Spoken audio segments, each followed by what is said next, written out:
Ciao e benvenute o benvenuti sul nostro canale. Sono Francesca di Classe Italiana. Con questo video oggi andiamo al bar in Italia. Siamo ancora in un periodo di vacanza e magari stai progettando di venire in Italia o forse già sei in una bella città italiana e allora devi proprio vivere l'atmosfera di un bar italiano. Il bar è il luogo dove gli italiani fanno colazione la mattina prima di andare al lavoro con un caffè o un cappuccino o un cornetto. Ma c'è sempre tempo per una pausa caffè.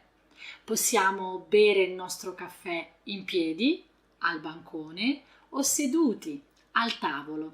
Dipende dal tempo che abbiamo. Ma posso andare al bar anche per un pranzo veloce. Posso mangiare un panino, un tramezzino o un'insalata o un piatto freddo, come la pasta fredda. Ma il bar è anche il luogo per un aperitivo. Dopo il lavoro, prima di cena. Ma anche dopo cena posso andare al bar per bere una birra o un bicchiere di vino con gli amici. Insomma, posso andare al bar veramente in qualsiasi momento della giornata. Quando si ordina un caffè, generalmente si intende un espresso e si beve in una tazzina di ceramica, ma c'è anche chi preferisce bere il caffè in un piccolo bicchierino di vetro. E se vuoi provare questa alternativa, allora devi ordinare un caffè al vetro. Ma in realtà di caffè ne esistono veramente per tutti i gusti.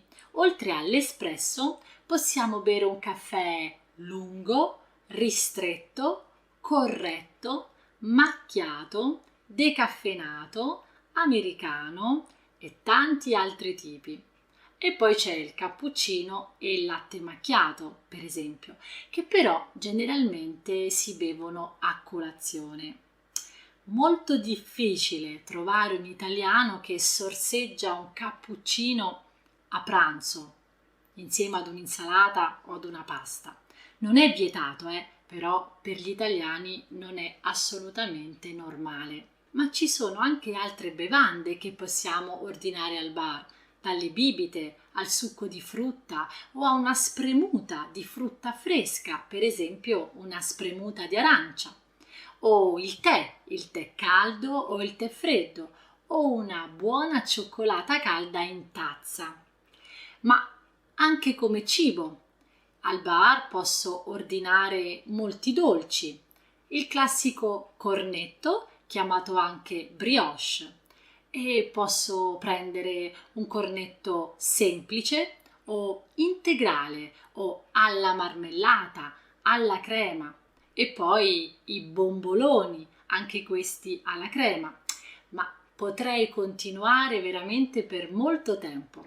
Ma se vuoi imparare o ripassare il nome del cibo e delle bevande che possiamo trovare in un bar in Italia, fai l'attività che ho pensato per te. Trovi il link nella descrizione al video. Fai clic sul link e cerca nella pagina delle attività l'attività dal titolo al bar.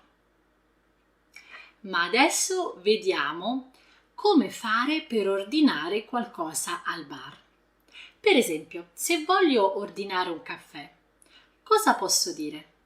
Posso semplicemente chiedere un caffè, grazie, o vorrei un caffè, grazie, o per me un caffè, grazie.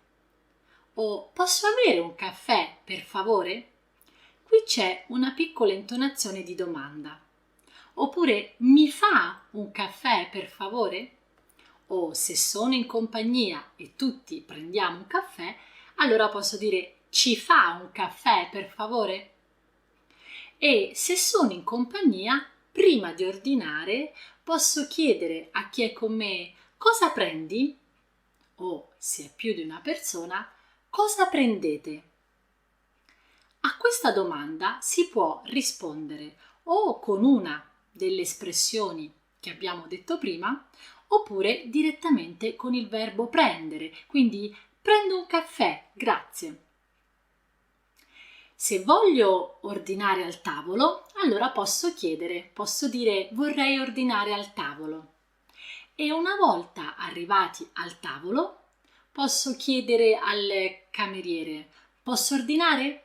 E poi possiamo usare una delle espressioni viste prima. Quando devo pagare, vado alla cassa e posso dire quant'è? Quanto pago? Se invece sono al tavolo, posso chiedere il conto. Posso dire semplicemente il conto per favore o posso avere il conto per favore o mi fa il conto per favore? Se sono con amici e ho il piacere di offrire io a loro le consumazioni del bar, allora posso dire offro io, pago io. Ci sono dei bar in cui bisogna pagare prima e dopo fare l'ordinazione. Quindi prima paghiamo alla cassa e prendiamo lo scontrino e con lo scontrino andiamo al bancone per ordinare quello che vogliamo.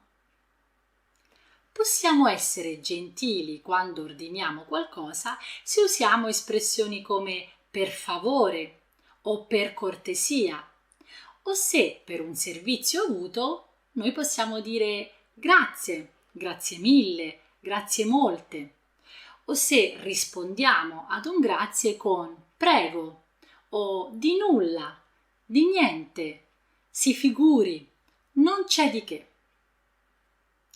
Bene, adesso siamo pronti per andare al bar. Scrivimi nei commenti cosa generalmente preferisci prendere in un bar, se magari già sei stato in Italia. Oppure, sono curiosa, raccontami sempre nei commenti a questo video se nel tuo paese c'è un luogo simile al nostro bar in Italia. E poi se vuoi continuare a studiare con noi, allora iscriviti, se non lo hai già fatto, al nostro canale. Attiva la campanella così non perderai i video settimanali e poi seguici anche sulle pagine Facebook, Instagram e LinkedIn. Io ti aspetto al prossimo video. Ciao!